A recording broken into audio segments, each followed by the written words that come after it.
So here we are, ready for our session 0. Thank you everyone for coming. Let's start by introducing our new characters. We'll begin with Maisha.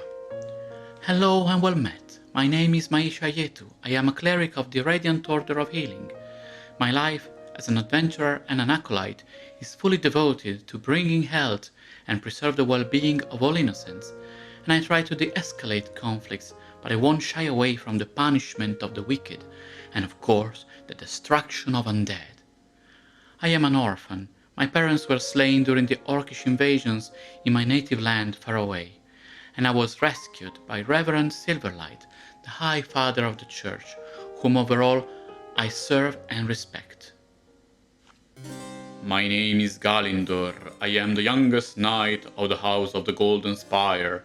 My superiors granted me the honor of wearing the arms of the house in light of my perfect knowledge of the code of conduct, absolute obedience to the values of the divine champions, and the utmost adherence to the etiquette of courtly manners.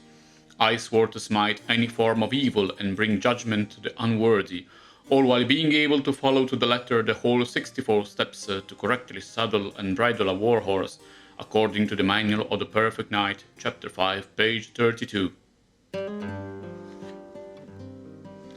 My name is Maximo Cuervo. They call me the Raven. I am a sicario, a hitman, and I am damn good at my job. I am infallible with my sniper rifle for a single target assassination when you need the killer to vanish like a phantasma, like a ghost.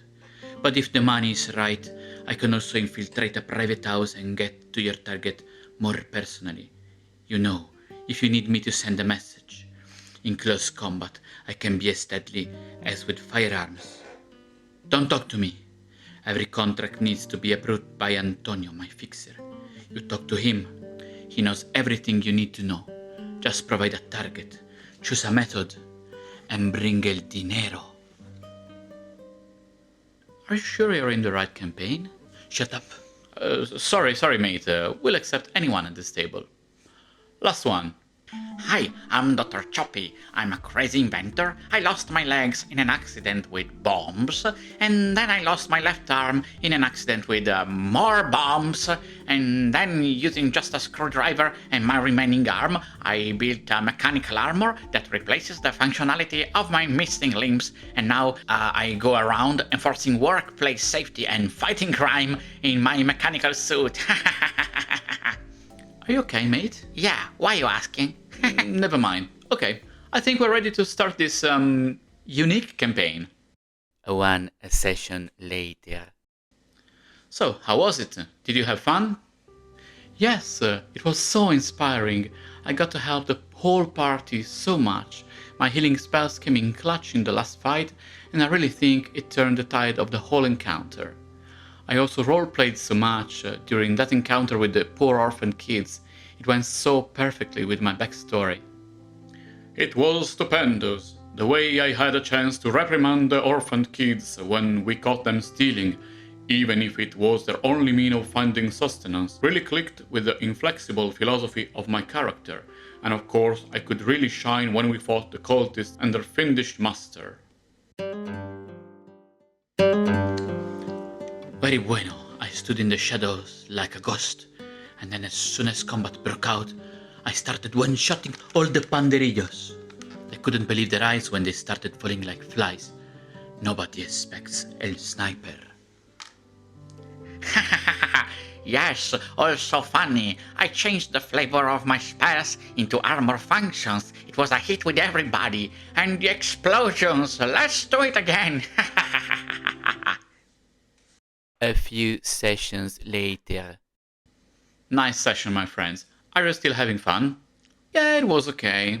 I have been promoted to party mom. My heals keep being consistent. I just had to come to terms with the fact that the game is combat heavy and everybody wants to jump into fights. So I had to set aside the part of my character concept where I should try to de-escalate conflicts and resolve issues with minimal violence. I guess it's a worthy compromise. I'm so satisfied with combat, and I get to roleplay the inflexible pinnacle of morality. I constantly reprimand all those who don't follow the rules to the letter. Perfect balance for a perfect character.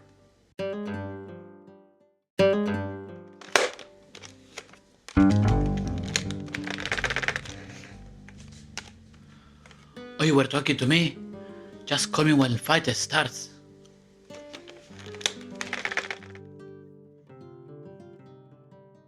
Yeah, I don't understand why people don't laugh anymore at the jokes about being unarmed and the subtle references to Iron Man. But I guess it was fun enough to be playing something. Many sessions later. And so our campaign comes to an end. How was it, everybody? It was okay. In the end, the priest class felt like a healing or reviving machine, and combat was just juggling the allies who got unconscious, trying to throw in some damage to be satisfied with myself, and the whole fantasy I wanted to roleplay of being someone who fights for the innocents and defends the poor people in need just got translated into let's fight more dragons so the dragons don't kill the villagers, which is not technically incorrect, but it oversimplified the whole point. Combat is monotonous, but I get to roleplay the inflexible pinnacle of morality. I constantly reprimand all those who don't follow the rules to the letter. A decent balance for a perfect character. But man, the campaign was so boring and poorly written. I felt little to no tension in the story, and this game is dull.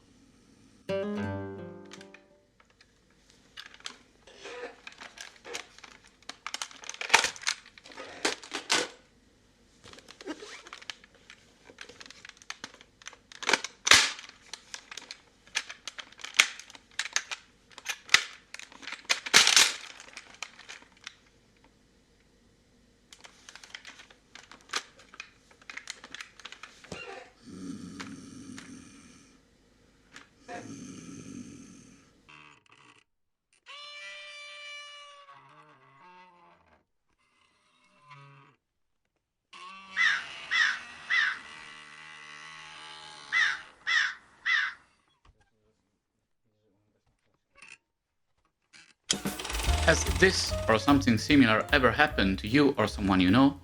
Yeah, it happens.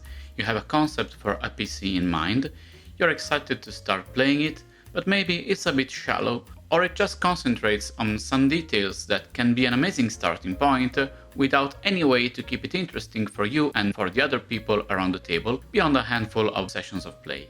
Don't worry, I got you. Just keep watching. My name is Theo. Welcome to the Roleplay Cauldron, where we discuss all the ways to improve our roleplay experience. We're all familiar with the concept of backstory, the short tale to explain to the game masters and the other players where our character comes from, their life experience, and how they came to be an adventurer. Sometimes the backstory might include a minor or major goal of our character, like finding a lost family member, a heirloom, or reclaim their place on the throne. Very nice, very useful. It's good to start a campaign, but is it enough to carry us through maybe 2 years of play? Not even close. Hey, but I thought making the campaign enjoyable and fun for 2 years was full responsibility of the GM and of the campaign writers. Shut up, fool! Don't listen to that guy. As a very wise man once said, you have the ability and the responsibility to make your own fun. How? Well, you have written a few lines of backstory. Now let's try to develop something even more important, your Forestory. So in this video, I will develop some examples starting from the boring character of the previous scenes, aiming to evolve these PCs so that they remain engaging to play for much longer. I will begin with a transformation act for each of them, a phase where their concept matures, becoming deeper and more complex as they face conflicts and reach an intense climax of their personal story. Afterwards, I'll go further into a hypothetical final act, the aftermath of the choices they made in the transformation act, and lead them toward the culmination of their personal story and the realization of the fantasy their players might want to see fulfilled alongside the campaign's finale. In the end, I'll briefly present some general ideas to help you create your own transformation and final acts for your own character concepts. Just keep in mind that all of this requires open communication with your GM, who will ensure that the story develops in ways that allow your PCs to fulfill their destinies, provided you're brave enough to face it when the moment comes. So don't forget to follow the channel and share this video with your GM and fellow players, so they too can learn the best way to have fun and entertain the rest of the party with memorable characters from the first to the last session. Maisha. You were disappointed that the concept of the very pious and saintly priestess was quickly dismissed in a combat-oriented game. I understand it can be hard to limit combat for everybody in some games, but what if we found a way to reintroduce your calling to virtuous deeds in another way? Maybe we can find a way to introduce some more private conflicts and a radical change into your personal development of the story? Yes, I think your ideas are the way to go. Why don't we introduce a conflict between me and the church? I might discover that the Radiant Order of Healing is actually a hypocritical organization which helps only those from whom it can gain something in return. And this might escalate more and more up to a midpoint where Reverend Silverlight and I enter into an open conflict over an ideological issue. A few sessions later.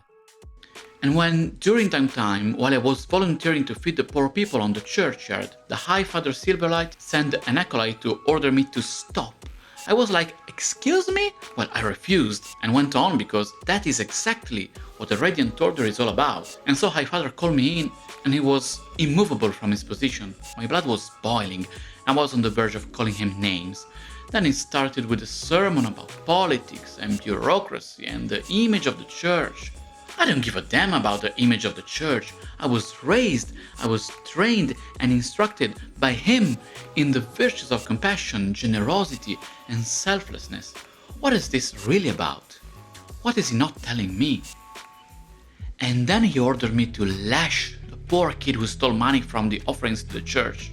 That kid had no money for food, and the High Father explicitly forbade me to bring food charity to those families. I had enough. I threw the whip in his high and mighty face, ripped my holy symbol from a necklace and flung it to his feet. So this is the value you give to the lives of the downtrodden and the needy in this city? I asked. Then you're no better than the patriarch of the unholy cult of Zodal. At least they are honest when proclaiming their value system. And I stormed out of the church, holding the poor kid close to me. The people on the church steps were as if petrified. Now I'm considering with the GM if a changing class or subclass and deity would be appropriate narratively, or if I should multiclass from now on to reflect my change in allegiance.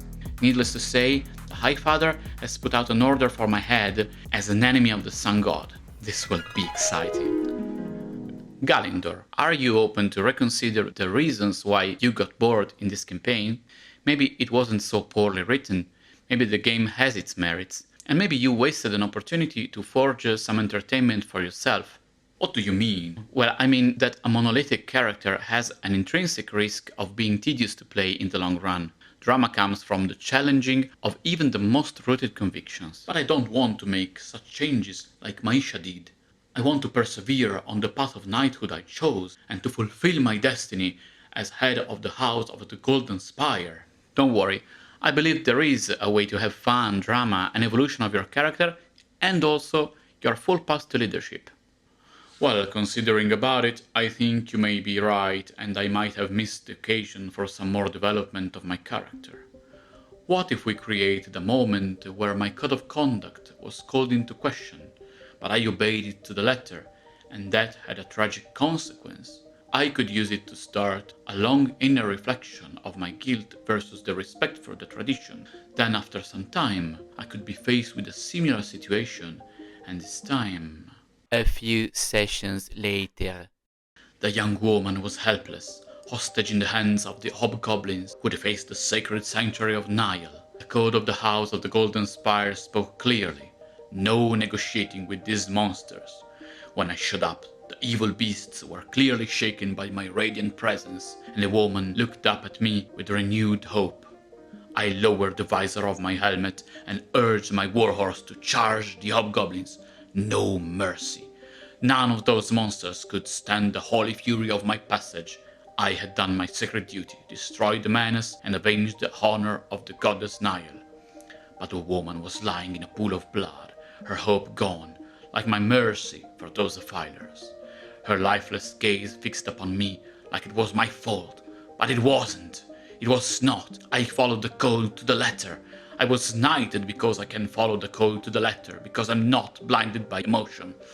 It was not my fault. And then the archdevil showed her, Larissa, our elven friend, unconscious in his hands. Withdraw your troops from the plains of sorrow if you don't want to see her perish in the hellish flames, he boomed from his throne.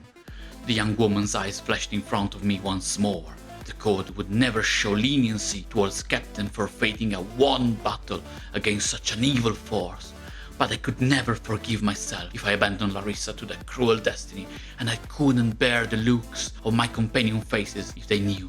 I'll face the wrath of the Great Council of the Golden Spire after I have saved Larissa, even if the cost for this choice is immense, for me and for the world.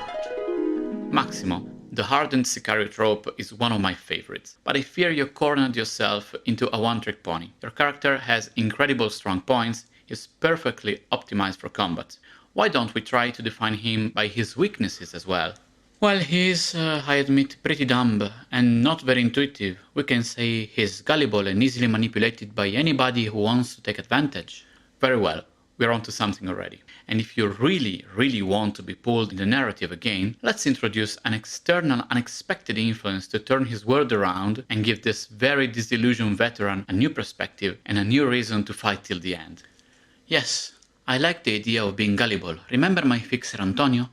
I trust him blindly because he's always telling me he can administer my money better than I ever could, and I am at least aware I'm not the sharpest tool in the box. So I let him do it. After all, I don't need much. I live a simple life, I do the jobs I'm told, and never question Antonio, as long as I have a roof, food, and the cops stay away.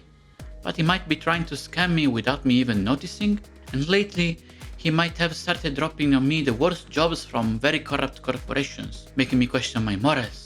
A few sessions later. So I asked Antonio on the radio if he was positive the target was correct. He assured me it was, so I pulled the trigger. It's what I do. The leader of the workers on strike dropped in an instant, and the crowd dispersed immediately. Later I tried to ask Antonio why would he assign me a job against the workers who were fighting for their rights, and he pulled the wool over my eyes with his complicated wordings, and so I dropped it. The next job would be shortly after, and it consisted in a car bombing. Nothing fancy. Very inelegant and messy for some reason. When I looked with the teleoptics, I saw that the target looked like a normal family. A man with eyeglasses, his brunette wife, a little girl with pigtails, and a newborn kid. I could not press that button. This was wrong. I may not be very clever, but there's no way to convince me this is right. I didn't press the button and I was going to call Antonio and tell him what he could do with this job, but the employer had backup. There was a firefight and I had to run in to at least save the children. I immediately got involved and I eliminated the other hitmen, but I could only save the little girl, her baby brother and her parents. I could not save them. What do I do now? I have no idea how to take care of a child, but I can't let anything bad happen to this innocent girl. What the hell do I do? Antonio has ghosted me. He was my main source of information and my only safety net, and I'm sure someone's gonna come get me and the kid soon. Dr. Choppy. Dr. Choppy, are you back? Yes, I'm back. Dr. Choppy, you made a hilarious character, and we all got a blast in the first sessions. Your shenanigans were honestly really funny, but as we all learned, a joke character has a very short expiry date. It needs to have some backup, some secret, some underlying reason for their extravagance, and if those things are painful, the whole concept will hit so much harder when they are revealed. Oh, a painful reason for my extravagance. Nice. Maybe I could dial back a lot of the jokes and transform into a serious character after some time. I think a terrible sense of guilt could be the way to go if I want to justify this extreme silliness.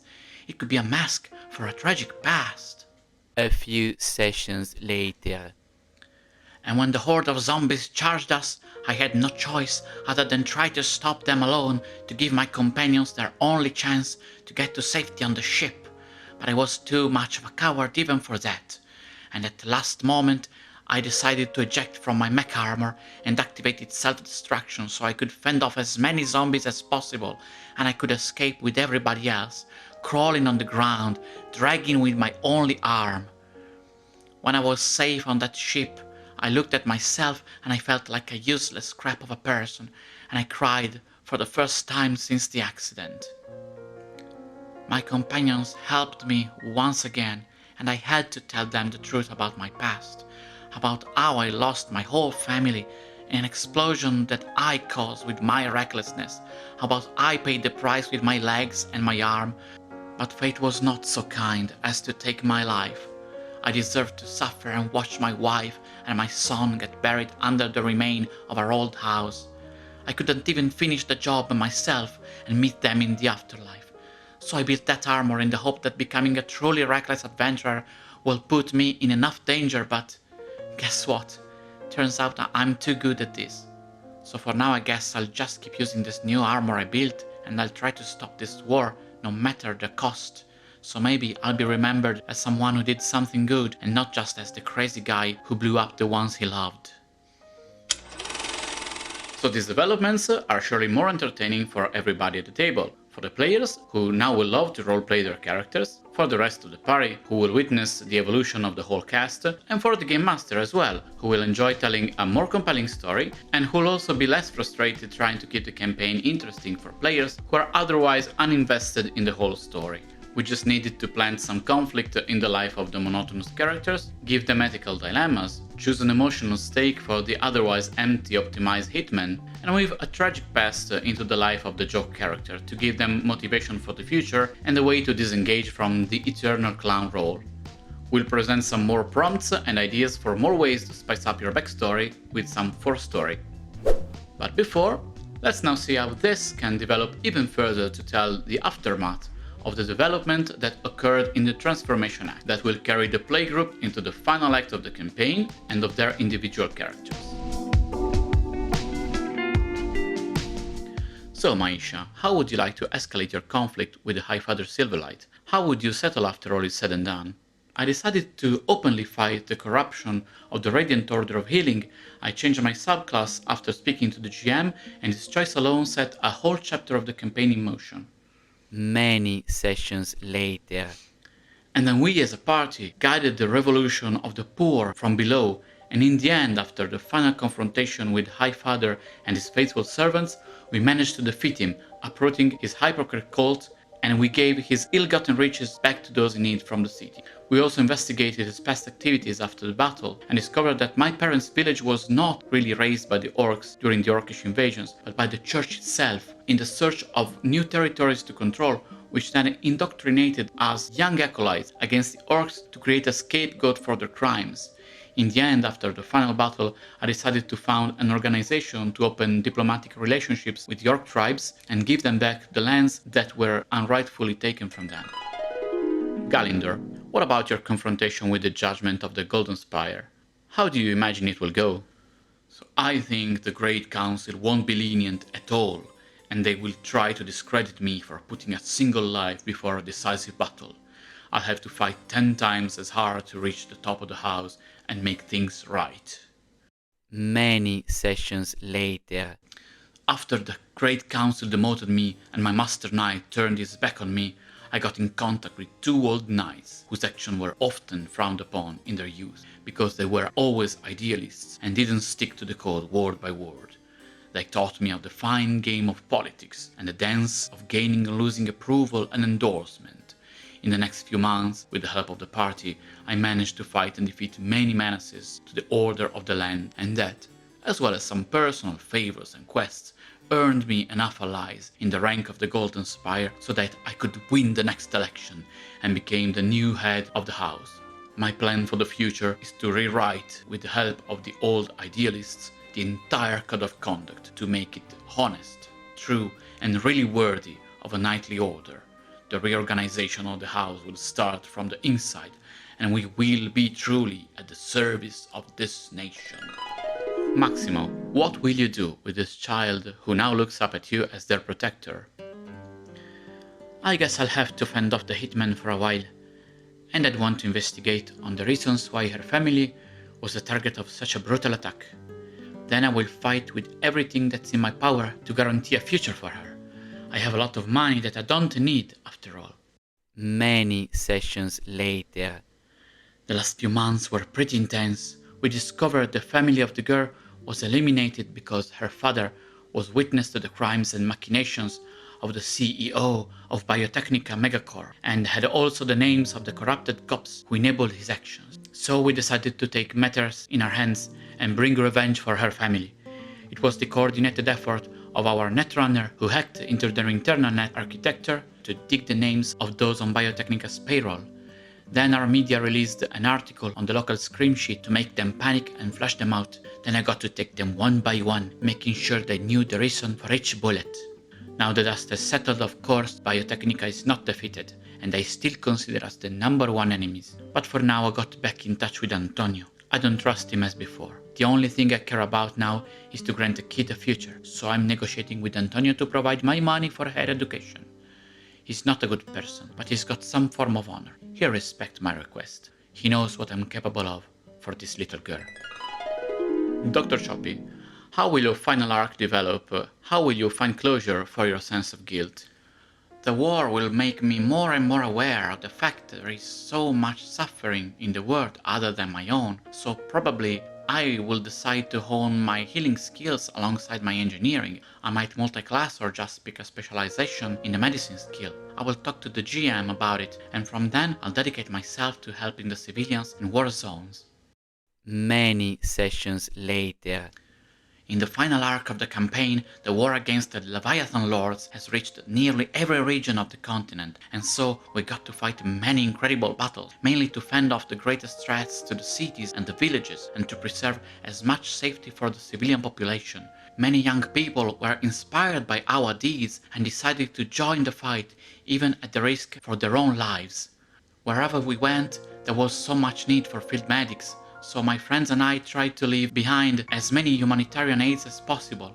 And after the final battle, when the Prime Leviathan was defeated, I decided not to linger too much to bask in the honor of victory, and I soon departed toward other lands that needed help. I'm planning to bring field hospitals and medical training to all the populations torn by war all around the world. I will include my knowledge of prosthetics and mechanical armor to help those who, like myself, found themselves on the worst side of an explosion. I think my family, or perhaps even myself, could, given time, forgive me one day. And that's the end of our campaign.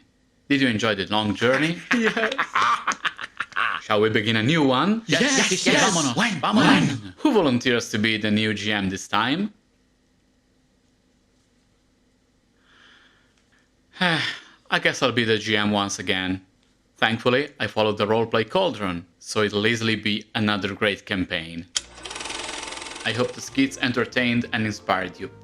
The example I made show in a fun way something that could have happened in a game after some communication between the GM and the players about what themes they would like to explore during the course of the campaign, and what fantasies they would like to live through their characters.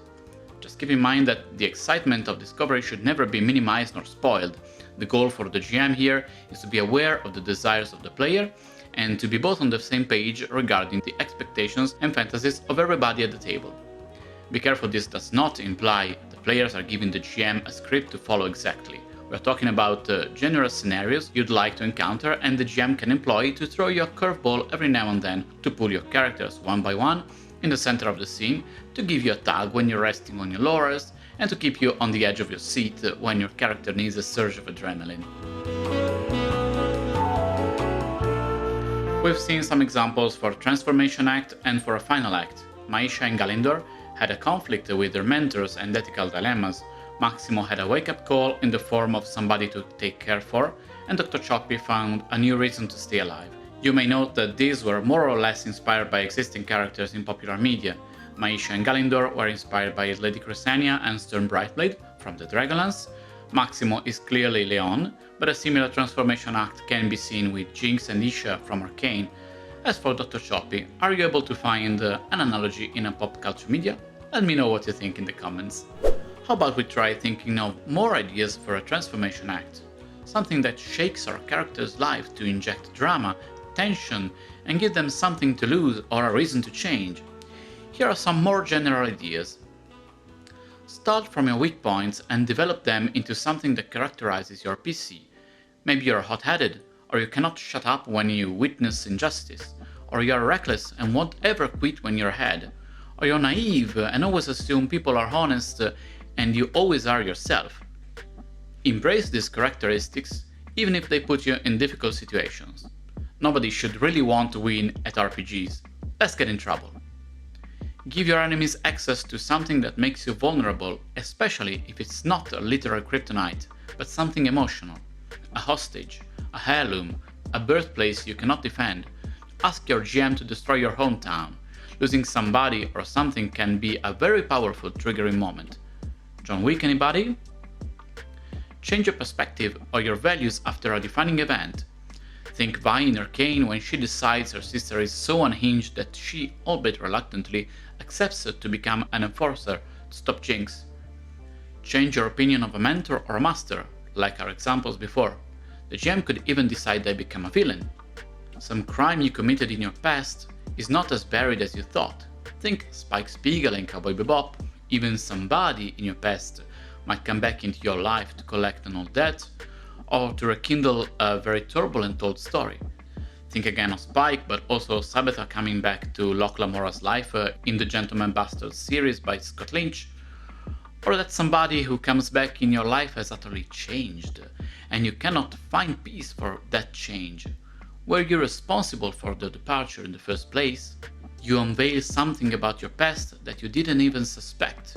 You might be the secret child of somebody important. I'm looking at you, Luke Skywalker.